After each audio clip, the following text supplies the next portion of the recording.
ایک گاؤں میں 4 بھائی رہتے تھے۔ وہ سب بہت مختلف مزاج کے تھے، لیکن ایک بات مشترک تھی کہ وہ ایک دوسرے سے بہت محبت کرتے تھے۔ ایک دن ان کے والد نے انہیں بلایا اور کہا، میں چاہتا ہوں کہ تم سب زندگی کی ایک اہم بات سیکھو۔ انہوں نے چاروں بھائیوں کو ایک ایک کر کے ایک دور دراز درخت کو دیکھنے کے لیے بھیجا، مگر الگ الگ موسموں میں۔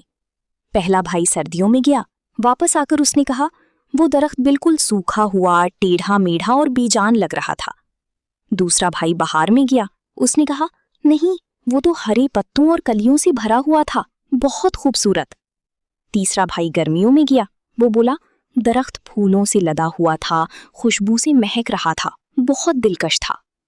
چوتھا بھائی خزاں میں گیا، اس نے کہا، درخت پر پکے ہوئے پھل لگے تھے، زندگی اور بھرپور نعمتوں سے بھرا ہوا تھا۔ چاروں بھائی آپس میں بحث کرنے لگے کہ کون صحیح ہے۔ تب ان کے والد مسکرائے اور بولے، تم سب ٹھیک کہہ رہی ہو، کیونکہ تم نے درخت کو مختلف موسموں میں دیکھا۔ درخت ایک ہی تھا، مگر اس کے حالات بدلتی رہے۔ پھر انہوں نے سمجھایا، زندگی بھی اسی درخت کی طرح ہے، کسی ایک وقت یا ایک حالت کو دیکھ کر مکمل فیصلہ نہیں کرنا چاہیے۔ انسان کی اصل پہچان وقت کے ساتھ سامنے آتی ہے۔ سبق: کسی بھی انسان یا صورتحال کو ایک ہی وقت میں دیکھ کر فیصلہ نہ کرو، کیونکہ وقت بدلتا ہے اور حقیقت بھی مختلف زاویوں سے سامنے آتی ہے۔